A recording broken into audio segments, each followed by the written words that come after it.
Assalamualaikum warahmatullahi wabarakatuh. Alhamdulillahirabbil alamin. Allahumma sholli ala sayyidina Muhammadin wa ala alihi wa sahbihi ajmain, amma ba'du. Yang saya hormati Ibu Anggia Evitarini selaku dosen mata kuliah konseling populasi khusus dan semua teman-teman saya yang dari kelas RK. Kami dari kelompok 2 ingin menjelaskan tentang anak berkebutuhan khusus. Dan kami beranggotakan 4 kelompok. Yang pertama ada Ulfa Humairah, terus yang kedua ada Pandini Sari, yang ketiga ada Khairunisa, dan yang keempat saya sendiri Muhammad Bilal. Baik, sebelumnya saya akan menjelaskan definisi dari anak berkebutuhan khusus. Nah, anak berkebutuhan khusus adalah sebutan bagi mereka yang mengalami keadaan diri berbeda dari anak-anak pada umumnya. Beragam istilah untuk anak berkebutuhan khusus seperti special needs.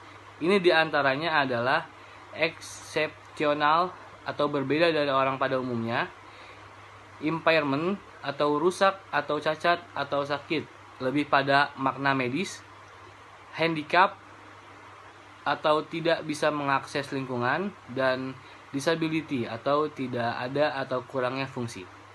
Beberapa ahli juga menyebut anak kebutuhan khusus adalah mereka yang memiliki disabilitas intelektual dan perkembangan, disabilitas fisik, disabilitas sensoris atau indera, hambatan atau masalah perilaku, kesulitan belajar, serta cerdas dan bakat istimewa. Jenis-jenis ABK atau anak berkebutuhan khusus. Yang pertama, anak disabilitas penglihatan tunanetra. Anak disabilitas penglihatan tunanetra adalah anak yang mengalami gangguan daya penglihatan berupa kebutaan menyeluruh total atau sebagian low vision. Yang kedua itu, anak disabilitas pendengaran atau tunarunggu. Anak disabilitas pendengaran atau tunarunggu adalah anak yang mengalami gangguan pendengaran, baik bagian ataupun menyeluruh, dan biasanya memiliki hambatan berbahasa dan berbicara. Yang ketiga itu anak disabilitas intelektual atau tunagrahita.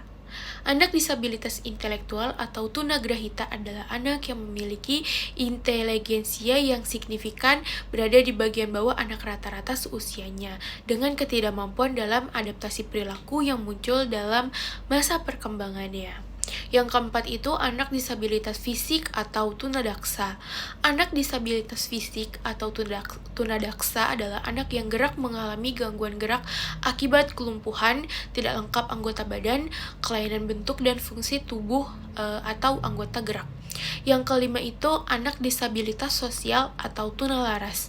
Anak disabilitas sosial atau tunalaras adalah anak yang memiliki masalah atau hambatan dalam mengendalikan emosi dan kontrol sosial serta berperilaku menyimpang. Yang keenam itu anak dengan GPPH atau ADHD. Anak dengan gangguan pemusatan perhatian dan hiperaktivitas atau ADHD adalah anak yang mengalami gangguan perkembangan yang ditandai dengan sekumpulan masalah berupa gangguan pengendalian diri, sulit fokus atau memperhatikan masalah, rentang atensi atau perhatian, hiperaktivitas dan impulsivitas yang menyebabkan kesulitan berperilaku, berpikir, dan mengendalikan emosi. Ciri-ciri anak berkebutuhan khusus ini dapat ditandang dengan tidak bisa duduk, diam di kelas, kesulitan belajar, suka mondar-mandir, atau terus-terus bicara. Yang ketujuh itu autisme, anak dengan gangguan spektrum autisme atau autism spectrum disorder. Anak dengan gangguan spektrum autisme atau autism spectrum disorder ASD adalah anak yang mengalami gangguan dalam 3 area dengan tingkatan berbeda-beda, yaitu kemampuan komunikasi dan interaksi sosial serta pola-pola yang repetitif dan stereotipi. Gangguan ini bisa membuat anak seolah-olah hidup dalam dunianya sendiri. Yang kedelapan itu anak dengan gangguan ganda. Anak dengan gangguan ganda adalah anak yang memiliki 2 atau lebih gangguan sehingga diperlukan pendampingan layanan pendidikan khusus dan alat bantu belajar yang khusus. Dalam kondisi ini, anak memiliki 2 atau lebih gangguan yang mempengaruhi perkembangannya.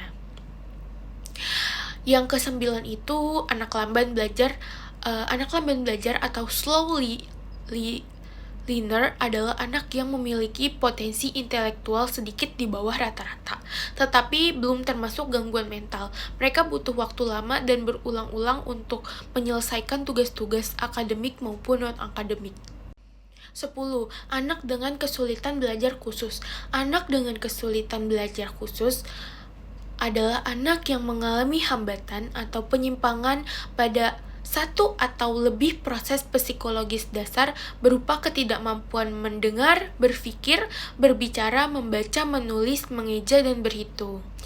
Yang ke-11 itu anak dengan gangguan kemampuan komunikasi. Adalah anak yang mengalami penyimpangan dalam bidang perkembangan bahasa wicara, suara, irama, dan kelancaran dari usia rata-rata yang disebabkan oleh faktor fisik, psikologis, dan lingkungan, baik reseptif maupun ekspresif. Yang terakhir itu yang ke-12, anak dengan potensi kecerdasan. Anak dengan potensi kecerdasan atau bakat istimewa adalah anak yang memiliki skor inteligensi yang tinggi, atau mereka yang unggul dalam bidang-bidang khusus seperti musik, seni, olahraga, dan kepemimpinan. Bab ABK. Perspektif biologis, dari perspektif menjelaskan sebab munculnya hambatan perkembangan karena faktor genetik, dan neurobiologis, gen yang berisi informasi genetik dengan benang-benang DNA akan memproduksi protein yang mempengaruhi salah satunya fungsi kerja otak. Selanjutnya dari perspektif psikologis. Untuk ini memandang bahwa reaksi dan regulasi emosi merupakan aspek utama dari perkembangan yang mempengaruhi kualitas interaksi sosial seseorang. Jika seseorang tidak memiliki kemampuan dalam mengelola dan meregulasi emosi, maka ia akan kesulitan dalam berinteraksi sosial secara berkualitas. Yang terakhir ada perspektif keluarga, sosial, dan budaya. Untuk perkembangan normal atau abnormal pada anak tergantung pada kondisi sosial dan lingkungannya, termasuk keluarga, teman-teman, dan konteks sosial. Budaya yang lebih luas. Selanjutnya, di dalam perspektif keluarga, sosial, dan budaya, perkembangan normal atau abnormal. Abnormal itu adalah hambatan dalam perkembangan. Jadi, pada anak itu memang sebenarnya tergantung pada kondisi sosial dan lingkungannya, ya termasuk keluarga, teman-teman, dan konteks sosial budaya yang lebih luas. Peran guru BK di sini yaitu untuk membantu mengatasi permasalahan pribadi pada anak seperti sulit beradaptasi dan berkomunikasi. Lalu membantu anak untuk bisa mengembangkan keterampilan hidup mandiri dan bersosialisasi. Selanjutnya juga bisa dapat membantu anak ini untuk memahami diri dan lingkungannya, lalu membantu si anak ini dapat memilih karir di sekolah, lalu juga membantu anak ini bisa menghadapi permasalahan karir yang ada. Selanjutnya juga peran guru BK yaitu membantu anak untuk bisa mengembangkan kebajikan dengan menanamkan nilai-nilai dasar kemanusiaan. Lalu selanjutnya bekerja sama dengan orang tua siswa, dan tentu akan di sini peran guru BK itu tentu akan melakukan need assessment. Selanjutnya juga guru BK akan memberikan bimbingan, arahan, dan motivasi, dan serta guru BK ini akan melakukan bimbingan kelompok dengan topik tugas. Jadi untuk anak dengan kebutuhan khusus atau ABK, layanan bimbingan dan konseling dapat dibedakan menjadi dua pendekatan, yaitu ada pendekatan individu dan kelompok. Jadi kalau pendekatan individu itu fokus pada kebutuhan spesifik setiap anak, konselor bekerja satu on satu untuk membantu anak mengatasi tantangan pribadi, emosional, dan akademis. Kayak contohnya tuh selama sesi konseling, anak diajak berbicara tentang perasaan mereka, tantangan yang dihadapi, dan strategi untuk mengatasi masalah seperti kecemasan atau kesulitan belajar. Untuk pelatihan keterampilan sosialnya bisa melalui simulasi atau permainan peran. Anak dapat belajar cara berinteraksi dengan orang lain dan mengatasi konflik. Kedua, ada pendekatan kelompok. Pendekatan ini melibatkan sekelompok anak, memberikan mereka kesempatan untuk belajar dan berinteraksi dalam konteks sosial.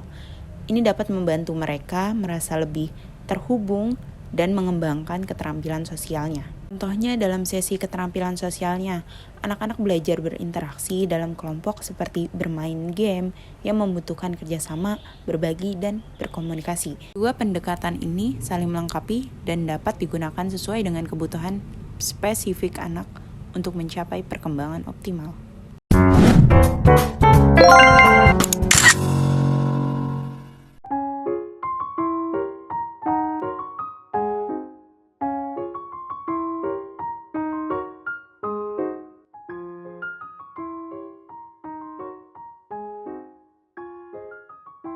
Bilang dok, sabar adek, jangan nangis ya. Bagus tidak seperti itu? Tidak. Iya tidak, berarti tidak boleh tirukan ya. Sayang, ini kakak. Terima kasih. Kamu lucu banget, maksudnya mau ngasih ya satu-satu. Ini gambar apa? Thomas. Dari berapa tahun Kak? Aku sama Aksa dari umur dia 3 tahunan. 3 tahun. Oh. Sebelum sekolah ya. Tadi aku lihat biodatanya juga kalau dia masih umur 2 tahun ya? Iya. Oh berarti dari 3 tahun sekarang udah 5 tahun. Iya betul. Karena kan dulu juga banyak ya terapisnya, jadi ada yang suka ganti-ganti. Gitu. Kalau kakak di sini udah lama? Aku udah 7 tahun. Oh udah lama. Kalau kayak Aksa tadi yang apa ADHD itu ngediagnosisnya gimana Kak? Biasanya orang tua akan kita arahin untuk ke dokter spesialis anak ya, karena untuk penegakan diagnosis harus dokter. Kalau sebagai terapis kan kita cuma sepertinya ada indikasi kesini nih, coba cek dulu kayak gitu. Waktu itu sih udah pernah periksa sih si Aksanya, jadi udah keluar itu sih si diagnosis. Kalau di sini nggak ada itunya dokter spesialis sendiri. Kalau kita nggak ada, adanya psikolog kalau di sini. Jadi biasanya itu pun kadang kita karena tempat ya Kak ya, jadi kita harus janjian dulu. Tapi psikolognya itu terus sih nggak ganti-ganti. Jadi kita harus janjian dulu kalau misalnya mau dengan psikolog juga bisa. Karena diagnosis ditegakkan itu nggak cuma sama dokter anak, tapi juga sama psikolog anak bisa. Oh iya. Saya izin sambil lihat pertanyaannya Kak. Iya boleh.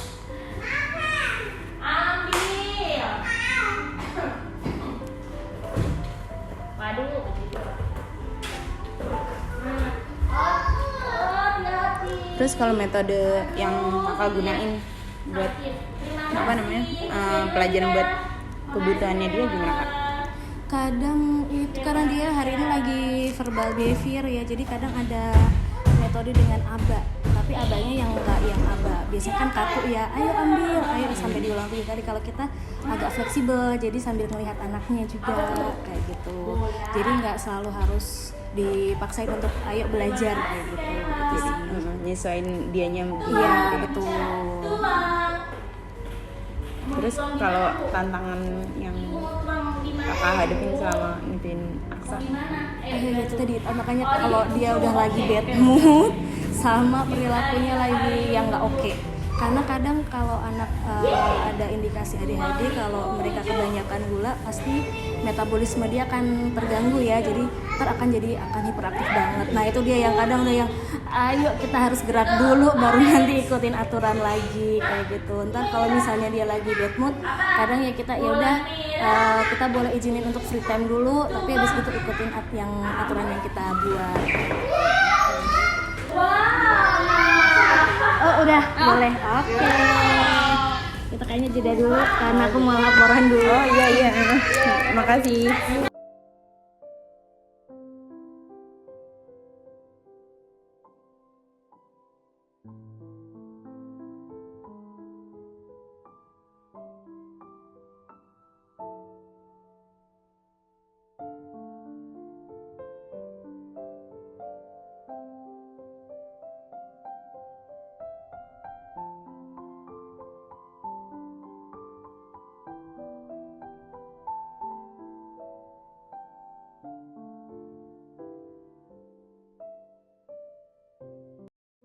Untuk setiap perkembangan motorik, emosi, akademik semuanya disesuaikan dengan milestone anak di setiap usianya. Apakah sudah sesuai dengan perkembangan anak seusianya atau belum? Milestone anak biasanya diidentifikasi menjadi 3 kategori perkembangan, yaitu aspek motorik, sosial atau emosional, dan bahasa. Pencapaian-pencapaian anak akan berbeda dan terus meningkat seiring dengan bertambahnya usia. Untuk pihak orang tua, hal yang kami lakukan adalah membuatkan home program sederhana yang bisa rutin dilakukan, serta memberikan trik handle dalam menghadapi Ananda ketika sulit diarahkan, sehingga penerapan metode bisa sama baik di tempat terapi maupun sekolah. Untuk pihak sekolah, kami koordinasi melalui laporan perkembangan Ananda per 3-6 bulan, sesuai dengan kondisi. Untuk Ananda yang dirasa progresnya perlu waktu lebih lama, maka laporan perkembangannya per 6 bulan. Yang pertama, dengan menstimulasi aneka macam 6 emosi dasar dan cara meregulasi emosi tersebut. Yang kedua, menstimulasi Ananda dengan berinteraksi dengan teman yang memiliki problem yang mirip untuk belajar cara bergiliran, berkompetisi, bekerja sama dengan teman. Yang ketiga, menerapkan konsep positive reward, seperti menjelaskan apakah hal yang dilakukan teman sudah baik atau belum. Ananda diminta untuk mencontoh sikap teman yang sudah baik. Dan terapis tetap mengarahkan Ananda untuk mempertahankan perilaku yang baik dengan cara bantuan visual support maupun pujian ketika Ananda mampu berperilaku baik. Terkadang menerapkan konsekuensi yang sesuai dengan kesalahan yang diperbuat Ananda dan memberikan penjelasan kenapa mendapatkan konsekuensi sehingga Ananda bisa mempertahankan perilaku baik dan membedakan perilaku baik dan buruk. Pada dasarnya, kami adalah tenaga profesional di bidang pediatrik. Update ilmu dengan mengikuti pelatihan ataupun webinar dan sharing pengalaman dengan rekan sejawat atau para senior dan juga berkomunikasi sesama tim Golden Kids mengenai kesukaan Ananda dan trik handle. Memudahkan siapapun terapis yang menghandle Ananda tersebut bisa lebih efektif dalam hal adaptasi dan juga bonding. Dan sangat membantu kami dalam hal mencoba metode 2 baru yang cocok dengan anak tersebut sesuai dengan kendala yang dihadapi. Yang pertama, dengan panduan tahapan milestone anak. Yang kedua, dengan koordinasi dari pihak sekolah. Apakah ada perubahan dari kendala yang dihadapi oleh Ananda? Dari Universitas Indah Prasta PGRI dan tugas saya Mbak Nisa. Kita izin wawancara ya Bu. Sebelumnya Ibu namanya siapa? Nurisa. Ibu Nurisa ya. Iya. Kira-kira ada perubahan signifikan nggak Bu yang Ibu perhatikan dalam perkembangan anak setelah mendapat pendidikan khusus? Pendidikan khusus terapi ya? Iya. Ada sih, cuman memang tidak nggak langsung progres ya. Memang dia kan udah sekitar 3 tahunan lebih terapinya gitu, dari yang nggak bisa ngomong jadi udah bisa komunikasinya lumayan. Terus cara perilaku juga dulu yang nggak terkontrol, lari, nggak ada takutnya, sekarang udah ada, meskipun sekarang masih ada sih PR-nya, makanya masih lanjut terapi. Oh, jadi si Aksa ada takutnya ya Bu? Iya, dia manjat ya, nggak mikir gitu. Kakak mohon maaf nih dipotong. Ya. Dipindah aja ya. Ya di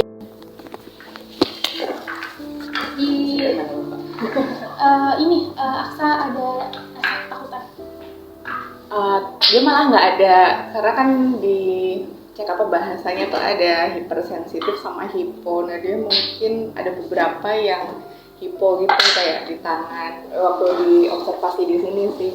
Terus dia itu kalau anak kecil nih kayak adiknya lari itu kan dia masih ngecek orang tuanya, kalau Aksa enggak. Gitu. Kita sih cukup khawatir kalau misalnya kayak ke mall gitu eskalator ya dia masuk lift gitu ya masuk aja meskipun tanpa ada orang tuanya. Terus kayak manjat itu juga kan aku rumah tuh ada bolongan, itu dia suka manjat jalan di atas gitu. Jadi nggak aktif dulu. juga ya Bu? Iya, dia memang aktif anaknya. Terus lagi ya gitu lah, suka kadang nggak mikir takut sih. Ngelihatnya salah satunya itu Jadi sensorinya lebih dilatih lagi kalau di sini. Untuk keseharian di rumah, terutama dalam komunikasi sama interaksi gimana Bu? Kalau komunikasi dia dulu atau sekarang? Mungkin dari dia usia pertama kali Dia kan dulu terapi. aku ini aja deh biar runut dari awal. Dia kan vaksin bayi biasa kan dari umur sebulan 2 bulan itu mulai red flagnya di 9 bulan. Pada saat dia vaksin itu dokternya lumayan teliti sih, dia ada perkembangan yang dia miss. Yang aku ingat salah satunya tuh belum dadah, terus belum bisa minum cangkir sendiri, sama dia belum nyuapin boneka. Karena kan Aksa ini anak pertama, aku masih kayak belum tahu gitu. Jadi ya.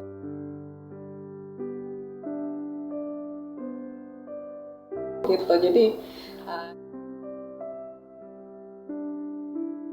tahu gitu. Jadi ya udah kita ajarin lah apa yang yang disarankan dokter dari checklist itu gitu. Nah, aku bandingkan sama adiknya ini tanpa diajarin dia nyuapin, dia dadah. Ternyata itu kalau untuk anak normal tuh alami kayak gitu tanpa distimulasi. Sedangkan untuk anak-anak yang mungkin seperti Aksa ini kita harus ngerakit dari awal gitu lah. Terus apalagi tadi yang apa sih? Saya juga jadi di awalnya itu terus ngehnya sih pada saat 1,5 tahun itu udah mulai aku bandingin nih sama tetangga yang seusianya yang udah bisa komunikasinya udah lumayan bagus, terus perilakunya juga ya ada takutnya itu tadi. Terus aku ke klinik pada saat itu, klinik terapi, dicek sama psikolog. Pada saat itu sih Aksa ini anak saya sudah udah bisa lah, karena 1,5 tahun tuh 3 kata. Pada saat itu dia sudah mencapai 3 kata itu. Kemudian psikolognya menawarkan ini mau dilanjut di rumah aja atau di terapi. Cuman ya karena feeling orang tua juga ya udah aku terapiin dia mulai dari 1,5 tahun. Di situ dia terapinya ada 2, sensori integrasi sama SI aja sih awalnya SI. Kemudian beberapa bulan, aku lupa sih berapa bulan, itu dia ditambah terapi wicara. Itu juga karena kondisi COVID juga ya, kita ini sih sebenarnya dapat surat dari tempat terapinya kalau memang urgent kan harus ya di jalan kita jaga-jaga bawa lah gitu. Cuman aku juga nggak full pada saat itu. Kemudian nggak lama aku pindah ke sini terapinya. Awalnya di mana? Di Super Kids kalau nggak salah, di Galaxy. Gitu, karena di situ pertimbangannya pada saat COVID kan sepi jalanan, lumayan jauh dari sini. Terus pada saat udah normal tuh udah lumayan nih, aku nggak bisa ngejar sampai sana jam 8 kalau nggak salah terapinya. Kemudian dia juga awal-awal sih memang katanya kalau usia anak segini kan masih nempel, dan kan dia tuh di terapi harus ditutup gitu kelasnya, itu masih nangis, masih apa gitu.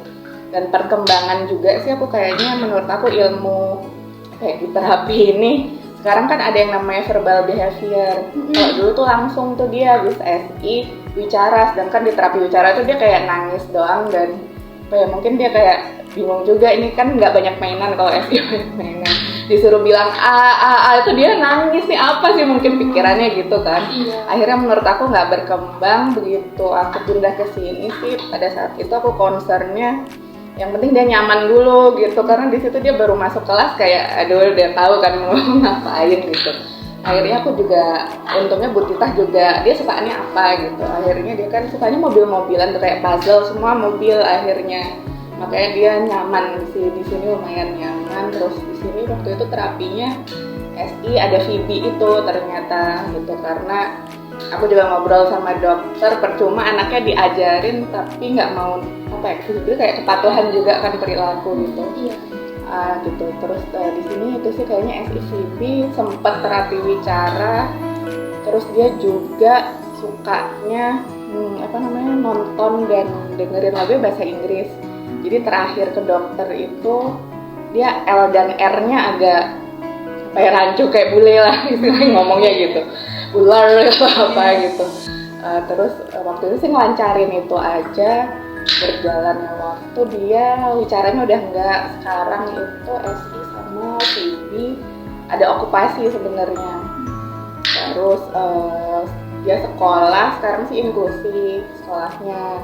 Jadi seminggu 3 kali, 2 harinya inklusi, maksudnya teman-teman yang ABK, 1 hari lagi gabung reguler. Artinya berarti si Aksa ini terapi dan sekolah inklusi juga ya Bu? Sekarang sekolah, dia mulai usia 4 tuh TKA, saat ini usia 5 TKB deh. Kalau boleh tahu sekolah inklusi di mana? Di SMM Cibubur. Itu kan satu kelas cuma maksimal 4, saat ini dia bertiga. Untuk regulernya dia juga yang kelas kecil sih, jadi masih kelihatan gitu karena kalau banyak kan kita melihatnya agak jadi kurang interaksinya gitu loh Bu. Iya benar, itu sih salah satunya karena kan pas banget temen dia sekarang TKB ini dua-duanya autis. Kadang dia mau main itu mungkin kesel kali ya, kita dipanggil terus nggak noleh, kadang dia suka ya nggak sengaja aja mukul, atau dia kadang sering bilang, namanya kan Kenzi, temennya Kenzi bisa ngomong, aku juga ini dia cerita apa namanya gitu. Dia kadang suka gemes juga temennya nggak bisa ngomong gitu. Kan kalau di reguler pun juga dia kan kendalanya itu ya aktif banget anaknya. Meskipun aku ke dokter bolak-balik, diagnosanya beberapa dokter dan psikolog itu SCD, bukan hiperaktif, social communication disorder, jadi lebih ke perilaku dan apa ya, sosialnya dia lah gitu yang bermasalah. Terus di reguler sih dia tuh kendalanya nggak bisa duduk aja sih. Kalau anak itu kan main betah gitu kan, kalau dia yang dia suka dia lakukan, kalau enggak dia enggak gitu. Saat ini di sekolah sih itu apa juga tantangan terbesar Ibu menghadapi anak Aksa. Maaf Bu, Kalau tantangan terbesar sih dulu mungkin ya kita harus kuat fisik mental juga ya, karena kan dia anaknya yang lari gitu. Di mall juga sempet hilang gitu kan, jadi tuh kayak waspada terus gitu. Mungkin dibandingin anak normal aja, contoh paling gampang sepedaan di rumah gitu, ibu-ibunya ngobrol, aku harus ngeliatin, kalau nggak ngikutin. Itu salah satu tantangan juga ya, kita juga harus siap fisik juga kan gitu, buat lari, buat apa gitu, nggak santai. Mungkin orang tua yang anaknya normal kan ya bisa lebih santai lah gitu. Tapi saya juga punya Bu ponakan yang bisa dibilang kayak autis juga, tapi dia tuh hiperaktif gitu, entah ADHD, tapi ibunya tuh nggak mau ngecek, jadi bibi saya tuh kayak belum menerima anaknya tuh seperti itu gitu. Jadi waktu itu malah pernah menyebabkan kecelakaan. Jadi tuh anaknya tuh suka mobil gitu loh, kayak suka otomotif gitu. Terus dia keluar rumah kayak apa sih, kayak masuk ke dalam mobil orang gitu. Mobilnya tuh kebetulan waktunya udah selesai. Jadi kebetulan waktu itu emang lagi ada mobil, lagi nyala mobilnya. Nah tiba-tiba dia masuk, terus nyetir nabrak beberapa motor. Itu bahaya banget sih emang. Iya sih, aku juga mungkin ya nggak tahu ya, aku ketolong juga karena refleks di awal tadi terapinya lebih cepat. Mungkin dia juga nggak kelihatan. Aku sih makin kesini kalau self diagnose gitu, ciri-cirinya dia bisa jadi kalau nggak diterapi dari awal bisa jadi ADHD gitu. Cuman karena menurut dokter ciri-cirinya nggak komplit, ADHD itu nggak sepenuhnya kayak apa, ada yang nggak ada di akal lah, jadi diagnosanya tidak betul gitu sih paling.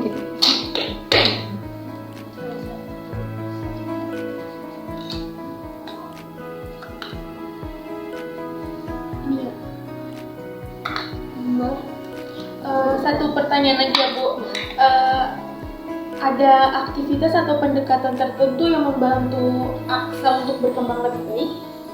Sebenarnya anak ini tuh kan tipikal nggak usah ABK, yang biasa aja kan beda-beda kan dia. Misalnya ada yang satu minatnya akademis kayak anaknya temanku, meskipun cowok tuh dia suka gitu.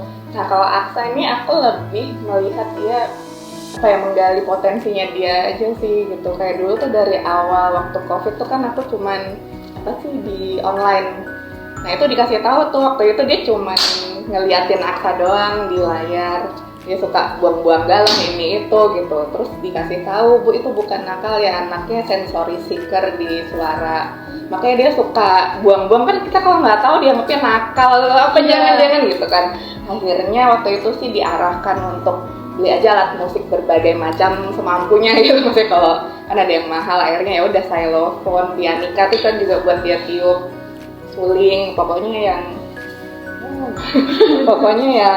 yang bisa kebeli. Akhirnya aku beli, ternyata bener dia sekarang itu yang mainnya masih ngasal sih. Dia kayaknya sekarang sih suka banget musik sih. Karena aku sih lebih itu ya menggali dia sukanya apa, ya udah gitu difasilitasi aja gitu. Karena kalau misalnya kayak akademis, mungkin teman-temannya pinter ngaji, pinter apa, kita tuh pengen orang tua gitu. Cuman ya udahlah pelan-pelan dulu aja gitu. Dan dia juga alhamdulillah anaknya itu cepet nangkep. Terakhir aku ke psikolog itu kan ternyata anaknya visual kinestetik, itu juga salah satu clue kan. Dia kalau dipakein gambar cepet gitu. Jadi misalnya ngasih tahu Aksa jangan ini, dia tuh kayak malah suara itu ya udah lewat doang lah gitu. Tapi begitu gambar lompat jatuh itu dia lebih paham. Terus aku juga ya komunikasi lah, kita dari terapis ke sekolah sekarang juga gitu. Misalnya dia mau main, gurunya nunjukin jam gitu, sampai jam segini gitu. Akhirnya dia mau kooperatif gitu ya, harus tahu trik-trik itu sih. Dan dia juga karena visualnya bagus, dia cepet baca tanpa diajarin. Terus apalagi ya, dia ngetik itu udah lancar, cuman motorik halusnya dia sih yang memang sekarang lagi dilatih. Kayak nulis tuh dia masih belum ngetik di TV. Dia mau nonton apa itu dia lancar banget gitu. Udah ya, cari apa?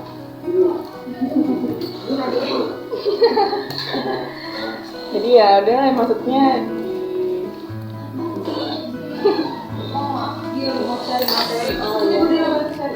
di sekolahnya sih untungnya juga programnya aku lupa bahasanya, yang jelas perseorangan gitu. Jadi ada program reguler apa, misalnya Aksa kurang itu yang ditambahin, misalnya diturunin gitu. Yang Aksa udah bisa baca, kalau temennya kayak masih satu kata, dia udah bisa membaca satu buku.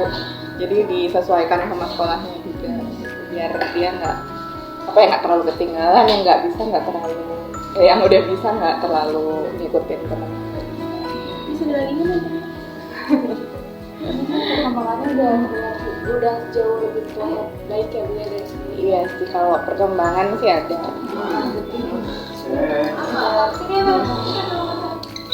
Dah. Jurusannya apa? Aku jurusannya BK. Oh, BK itu jurusan ya? Iya, bimbingan konseling. Oh, fakultasnya FIPPS. Ilmu pengetahuan sosial. Oh, pengetahuan sosial. Dengan fisip beda ya? Beda ya. Ibunya juga aku dulu fisip komunikasi. Iya. Tapi emang berarti sebagai buat pelajaran juga ya. Berarti kalau punya konsultasi dulu ke psikolog gitu. Harus sadar ya. Sebenarnya sih itu tadi, sebenarnya sekarang udah banyak kok aplikasi yang dibikin. Kalau ibu pasti tahu ya, dokter Mesty itu dokter anak, dia bikin aplikasi, salah satunya checklist usia segini udah bisa apa, kemudian PR di rumah harus bermain apa gitu. Ya paling dari situ selama aman ya nggak apa-apa, cuman kalau ada masalah sih konsultasi ke profesional sih gitu. Karena kan ya kita feeling juga kan kayaknya ada sesuatu deh gitu, jadi makanya aku periksa. Ya karena kalau mungkin di keluarga kan agak kayak sedikit awam gitu ya untuk ibu-ibu zaman dulu gitu kan.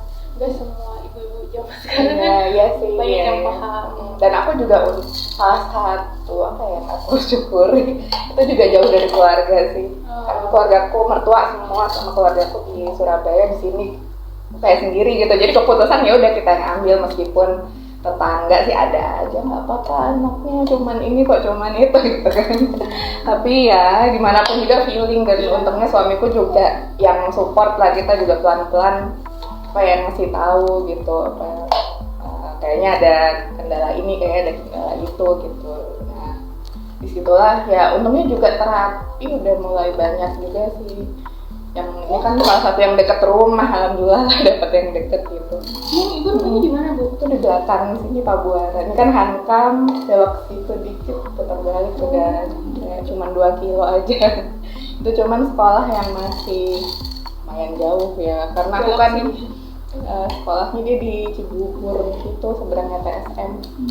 Jauh. Iya, aku sih sekarang yang ngeliat anakku, karena tiap anak lagi beda-beda. Aku cuma ngeliat yang satu pintu aja. Ada sekolah yang beberapa pintu, bahkan di belakangnya hutan gitu. Kalau anak saya hilang agak repot ya gitu. Dan sampai sekarang dia kalau sekolah masih dikunci kelasnya. Karena ya di kelas kan bosen mau keluar. Baik, di sini saya akan membacakan biodata klien kami, ABK, anak berkebutuhan khusus, bernama Aksa, usia 2 tahun 3 bulan, yang mengalami kendala belum bisa berbicara di usianya. Untuk masalah populasi khususnya, di sini Aksa mengalami ketahanan duduk. Jadi maksudnya Aksa ini mengalami kesulitan untuk tetap duduk dalam jangka waktu yang lama, dan ini sangat mengganggu proses belajar dan berinteraksinya di dalam kelas. Selanjutnya ada masalah berbicara, di mana si Aksa ini kemampuan bicara Aksa ini tidak lancar, yang besar kemungkinan memang mempengaruhi komunikasi sehari-hari dan kemampuannya untuk mengekspresikan perasaan ataupun kebutuhannya.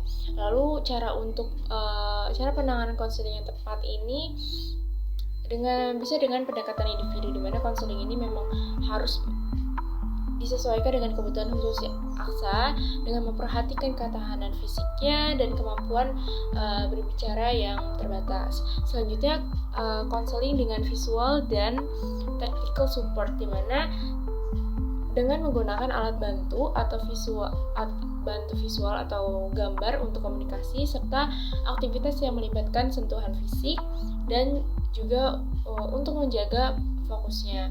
Selanjutnya juga ada pacing, di mana ini memberikan waktu lebih banyak untuk bisa merespon baik dalam duduk maupun berbicara. Dan ada pula dengan melakukan pendekatan multidisiplin. Di sini dilakukan dengan kolaborasi dengan terapis okupasi dan terapis bicara, di mana untuk mendukung perkembangan fisik dan kemampuan bicaranya. Yang kedua, ada cara penanganan konseling yang tepat. Yang pertama ada pendekatan individu, yaitu konseling harus disesuaikan dengan kebutuhan khusus Aksa, memperhatikan ketahanan fisik dan kemampuan berbicara yang terbatas. Yang kedua ada konseling dengan visual dan tactical support. Gunakan alat bantu visual atau gambar untuk berkomunikasi, serta aktivitas yang melibatkan sentuhan fisik untuk menjaga fokusnya. Yang ketiga adalah pacing, memberikan waktu lebih banyak untuk merespons baik dalam duduk maupun berbicara. Dan yang terakhir ada pendekatan multidisiplin, yaitu kolaborasi dengan terapis okupasi dan terapis wicara untuk mendukung perkembangan fisik dan kemampuan berbicaranya. Yang pertama itu ada kelemahan dan kelebihan dari klien kami yang bernama Aksa. Aksa ini masih sulit berkomunikasi dikarenakan kemampuan bicara Aksa itu masih belum lancar. Selain itu, Aksa juga mengalami kesulitan dalam duduk dengan jangka waktu yang lama. Aksa juga belum bisa untuk menghisap. Kelebihannya itu, walaupun Aksa masih sulit dalam berkomunikasi karena faktor kelancaran dalam berbicara, tetapi Aksa sudah mampu untuk berkomunikasi dua arah dengan menggunakan ekspresif dan reseptif serta berbicara spontan. Proses lahiran Aksa pun normal dan juga cukup bulannya. Aksa juga mampu meniup atau menelan dan mengunyah. Selain itu, Aksa juga mampu menirukan gerakan. Dari segi kemampuan organ wicara pun Aksa sudah mampu melakukannya, seperti mengembungkan pipi, menggerakkan lidah, bibir, dan juga rahang. Jadi hal baik yang kita dapat setelah wawancara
Baik, itu saja mungkin presentasi dari kami kelompok 2. Mudah-mudahan apa yang kita bicarakan dan kita presentasikan mudah dipahami dan juga ilmunya bermanfaat bagi kita semua. Kurang lebihnya mohon maaf. Cukup sekian. Assalamualaikum warahmatullahi wabarakatuh.